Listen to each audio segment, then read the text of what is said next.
Hello everyone, welcome to Crackex. तो आज हम डिस्कस करने वाले हैं IPC 188 section of the year 1860। इसमें बहुत सारे टर्म्स हैं जो कि हम डिस्कस करेंगे, क्यों इम्प्लीमेंट किया जाता है वो डिस्कस करेंगे, और अभी क्यों ये न्यूज़ में है वो डिस्कस करेंगे, और एपिडेमिक डिजीज़ एक्ट 1897 के बारे में भी डिस्कस करेंगे। इम्प्लीमेंटेशन कब किया गया था उसका लास्ट, उसके बाद में उसके जो वेरियस सेक्शंस होते हैं, सेक्शन 2A 3 एंड 4, उसके बाद जो अमेंडमेंट्स है वो डिस्कस करेंगे हम। तो चलिए स्टार्ट करते हैं। तो जैसा कि हम देख सकते हैं, why the epidemic disease act 1897 in news now. अभी न्यूज़ में क्यों है ये? क्योंकि जैसा कि हम सब जानते हैं, अभी इस समय कोरोना वायरस फैला हुआ है। कोरोना वायरस डिजीज़ फैली हुई है जो कि पैंडेमिक बन गई है इस समय। पैंडेमिक और एपिडेमिक के बारे में आई होप आपको डिफरेंस पता होगा।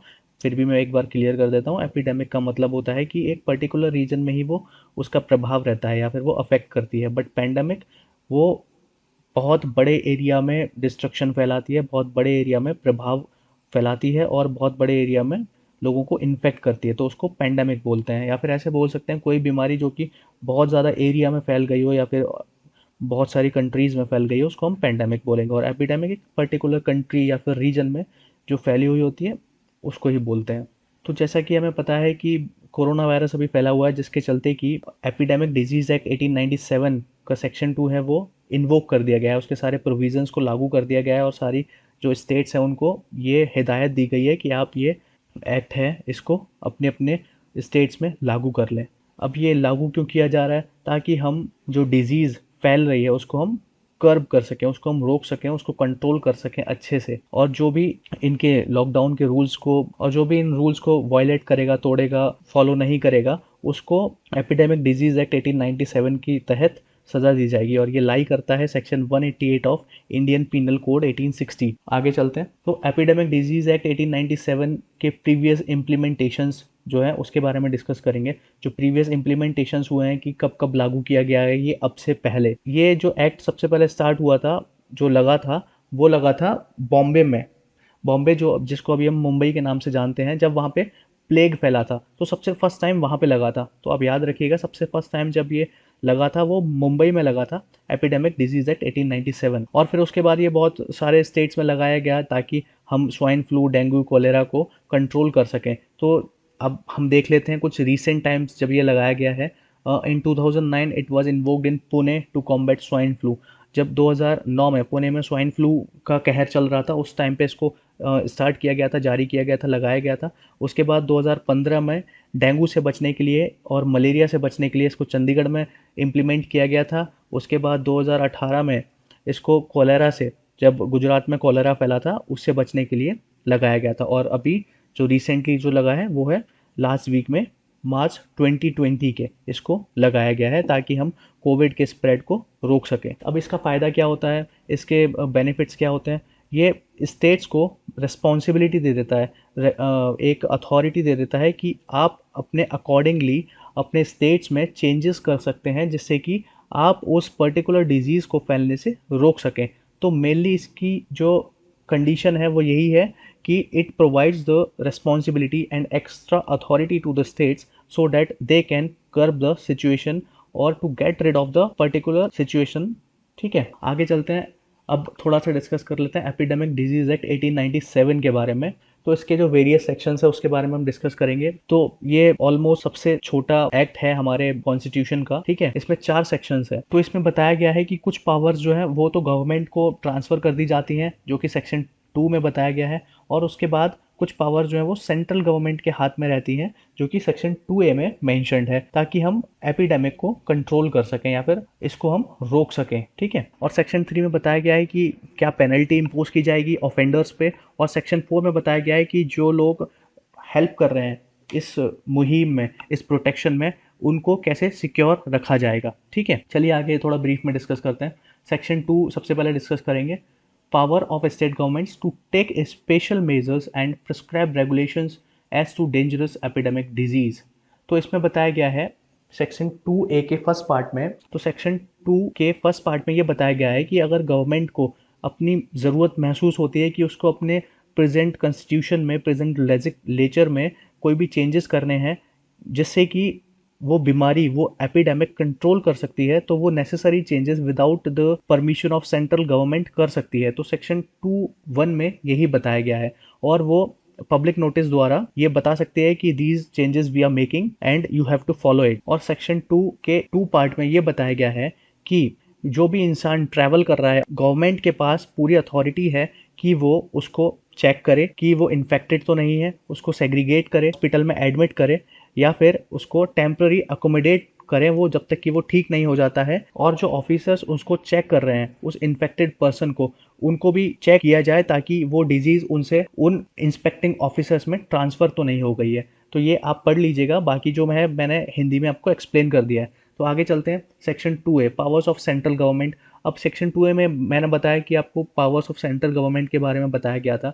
तो पावर्स ऑफ सेंट्रल गवर्नमेंट अब क्या रह जाती हैं, क्योंकि सेक्शन 2 में तो 2(1) एंड 2(2) में तो गवर्नमेंट की पावर्स को डिस्कस किया गया था। अब पावर्स ऑफ सेंट्रल गवर्नमेंट ये क्या है, तो पावर्स तो लगभग सेम है। जैसे कि मैंने आपको बताया कि जो स्टेट्स की पावर है कि वो अपने लेजिस्लेचर में, अपने कॉन्स्टिट्यूशन में चेंजेस कर सकते हैं ताकि इस बीमारी को रोका जा सके, तो वैसे ही जो है सेंट्रल गवर्नमेंट भी चेंजेस कर सकती है, बट ये इसका दायरा थोड़ा ज़्यादा बड़ा है। अब इसमें ये बताया गया है कि ये अपने कोई भी वेसल, शिप या फिर वेसल भी एक तरह का शिप होता है, तो इसको लीव कर रहे हैं अपने बाउंड्री से। अगर कोई भी वेसल बाहर जा रहा है या फिर कोई भी वेसल अंदर आ रहा है, तो सेंट्रल गवर्नमेंट के पास ये अथॉरिटी होगी कि उसमें जो भी लोग ट्रैवल कर रहे हैं उनको वो चेक कर सके, और अगर वो इन्फेक्टेड है तो उसे वो डिटेंशन सेंटर में डाल सके और उनको कंटेन कर सके, उस बीमारी को रोकने के लिए उनको रोक सके, उनको आइसोलेट कर सके। ठीक है ना। तो सेंट्रल गवर्नमेंट की पावर्स बस थोड़ी सी डिफरेंट है, ये है कि वो आउटर बाउंड्रीज पे ऑपरेट करेगा, outer boundaries of the country. आगे चलते हैं सेक्शन 3। अब सेक्शन 3 में डिस्कस किया गया है पेनल्टी के बारे में।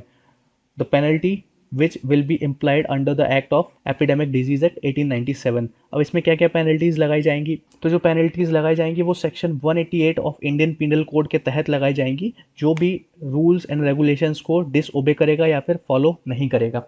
तो आगे जान लेते हैं कि सेक्शन 4 क्या है, legal protection to implementing officers. Section 4 में ये बताया गया है कि जो भी ऑफिसर्स हैं उनको प्रोटेक्शन दिया जाए, उनको प्रोटेक्ट करके रखा जाए। इट मीन्स उनको इन्फेक्शन ना हो जाए, उनका भी टाइम टू टाइम चेकअप किया जाए, और उनको जो पब्लिक है अगर वो कुछ गलत कदम उठाती है, वो कुछ हार्म पहुंचाने की कोशिश करती है, तो उनसे उनको बचा के रखा जाए। तो अभी इस एपिडेमिक डिजीज एक्ट में ऑर्डिनेंस पास करके अमेंडमेंट लाया गया है, क्योंकि आप जानते हैं बहुत सारे अभी केसेस आए जिसकी वजह से कोई भी कोऑपरेट नहीं कर रहा है कोविड-19 से फाइट करने में, या फिर आइसोलेट रहने में, क्वारंटीन रहने में। तो इसकी वजह से ये कुछ ऑर्डिनेंस पास करके इसमें अमेंडमेंट लाया गया है, उसमें सज़ा को बताया गया है। इसमें ऐड किया गया है डॉक्टर्स और हेल्थ वर्कर्स को कि उनके खिलाफ अगर कुछ भी बदतमीजी होती है या फिर आप फॉलो नहीं करते हैं तो आपको सज़ा दी जाएगी, है ना। और इसमें बताया गया है कि up to 7 years of jail, है ना, अगर आप डॉक्टर के ऊपर अटैक करते हैं, हेल्थ वर्कर्स के ऊपर अटैक करते हैं, और जिसमें कि आशा वर्कर्स जो होते हैं, आशा मीन्स जो कि प्राइवेट होते हैं, उनके ऊपर भी अगर आप अटैक करते हैं तो आपको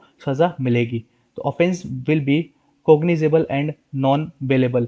कोग्निजेबल का मतलब होता है कि ट्रायल के लिए भी भेजा जा सकता है आपको, और नॉन बेलेबल है, आपको बेल नहीं मिलेगी। आगे चलते हैं section 188 of Indian penal code 1860। अब ये क्या है, इसके बारे में अभी हम इतनी देर से डिस्कस करे जा रहे थे। Section 188 of Indian penal code 1860 होता है कि इसमें बताया गया है कि अगर आप पब्लिक सर्वेंट को डिसओबे करते हैं तो पब्लिक सर्वेंट आपके खिलाफ लीगल एक्शन ले सकता है और आपको सजा भी हो सकती है। और ऐसा बताया गया है चैप्टर 10 में। The public servant must be lawfully empowered to promulgate such orders. और पब्लिक सर्वेंट के पास पूरी पावर होती है कि वो ऐसे लॉफुल ऑर्डर्स को एग्जीक्यूट कर सके, ले सके, आपके खिलाफ एक्शन ले सके अगर आपने इस एपिडेमिक डिजीज एक्ट 1897 का हनन किया है, तो उसको फॉलो नहीं किया या फिर डिसओबे किया है तो। ठीक है। The order could be directing someone to abstain from a certain act or to take certain order with certain property in his position or under his management.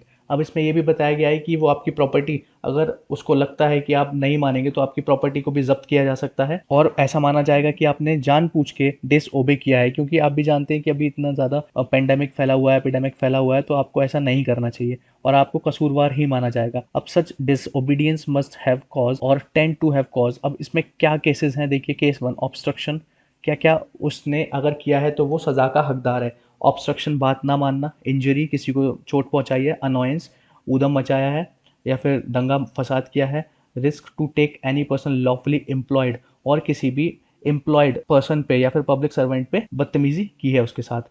फिर case 2 danger to human life, किसी भी आदमी की जान लेना चाहा है, health और सेफ्टी, उसकी हेल्थ को नुकसान या फिर उसकी सेफ्टी को नुकसान पहुंचाया, दंगा फसाद किया है अलग से, और फिर एफरे मीन्स होता है कोई भी दंगा किया है। एफरे मीन्स भी वही होता है कि कोई भी आपने दंगा किया है। अब उसके अकॉर्डिंग ही पनिशमेंट भी आपके डिसाइड होंगे। Simple imprisonment up to 1 month, आपको 1 महीने की सज़ा हो सकती है, और with a fine of 200 rupees, जो कि बहुत कम है ना, या फिर दोनों। और केस 2 में इम्प्रिजनमेंट अप टू 6 मंथ्स, और अगर केस 2 जो कि आपने यहाँ पे पढ़ा अभी, इसमें आपको 6 महीने तक की सज़ा हो सकती है और 1000 रुपीज़ तक का फाइन हो सकता है, या फिर दोनों हो सकते हैं।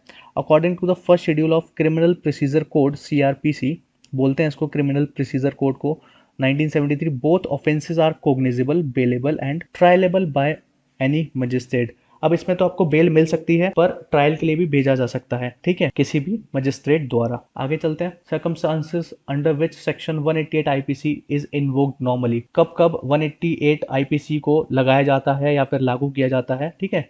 To be punishable under section 188, the order has to be for public purposes by public functionaries. जो ऑर्डर है जो वो पास किया जाएगा वो पब्लिक एम्प्लॉय द्वारा पास किया जाएगा, जो कि वहाँ पे इंस्पेक्शन कर रहा होगा, या फिर जो कि जिसकी वहाँ पे ड्यूटी होगी जहाँ पे आपने उत्पाद मचाया है, ठीक है। तो वही आपके खिलाफ ये एक्शन ले सकता है, तभी आपको सजा मिलेगी। अब for example, an order directing that religious procession shall not pass down a certain street. अब इसमें बोला है कि कोई भी रिलीजियस प्रोसेशन, माने आप कोई भी यात्रा नहीं निकालेंगे, कोई भी जुलूस नहीं निकालेंगे जो कि धर्म से रिलेटेड हो, किसी भी पर्टिकुलर गली में से, ठीक है। पर अगर आपने ऐसा निकाला तो ये ऑब्स्ट्रक्शन किया आपने, आपने क्या किया, डिसओबे किया, तो आप सजा के पात्र हैं। दूसरा एग्जाम्पल है, an order commanding an assembly of 5 और मोर पर्सन्स टू डिस्पर्स। अब जैसे कि आप सपोज करिए 5 लोग एक साथ खड़े हुए हैं और आपको ये ऑर्डर दिया गया है कि अब आप 5 लोग एक साथ नहीं खड़े हो सकते, और अगर आप नहीं मानते हैं तो आप सजा के पात्र होंगे और आपको सजा दी जाएगी, ठीक है। उसके बाद, the offender need not act with an intent to produce harm, और ऑफेंडर को ऐसे बिहेव नहीं करना चाहिए जिससे कि भी किसी भी इंसान को या फिर किसी भी ऑफिसर को उससे हार्म पहुंचे या फिर उसको प्रॉब्लम हो। अगर वो ऐसे करता है तो भी वो डिसओबे करेगा सेक्शन 188 को, और फिर वो सजा का पात्र होगा। तो कंक्लूजन में हम देख लेते हैं, the colonial law, the epidemic disease act 1897 only provides a basic guideline for the state to act during epidemics. ये बस एक बेसिक गाइडलाइन देता है, एक हल्की फुल्की सी गाइडलाइन देता है, और इसको स्ट्रेंथन करने की जरूरत है, इसको मजबूत बनाने की अभी भी जरूरत है, ठीक है। The powers under section 188 of IPC given to public servants are justified on account of the need to ensure public order in times of crisis। जो पावर्स दी जाती हैं वो केवल आप क्राइसिस के टाइम पर ही यूज कर सकते हैं, आप हमेशा ऐसे यूज नहीं कर सकते हैं जो भी पब्लिक सर्वेंट्स को पावर दी जाएंगी। However, checks and balances have to be built into the system so that such power is not unaccounted for and basic human rights and dignity of individual are safeguarded। इसका मतलब है कि proper checks और balances जो है वो बना के रखना चाहिए सिस्टम को, ताकि इन पावर्स का मिसयूज ना हो सके। प्रॉपर चेक्स एंड बैलेंसेस बना के रखने चाहिए ताकि आपके जो पावर्स है उनको कोई डिसओबे ना करे, और ऐसा ना हो कि वो की बात मान ही नहीं रहा है चाहे कुछ भी हो। तो इसको प्रॉपर चेक्स एंड मेजर्स इसके खिलाफ लेते रहना चाहिए, इनको चेक करते रहना चाहिए कि वेदर समवन इज फॉलोइंग और नॉट फॉलोइंग योर एक्ट्स। तो आई होप आपको वीडियो समझ में आया होगा, अच्छा लगा होगा। So thank you, thanks for watching.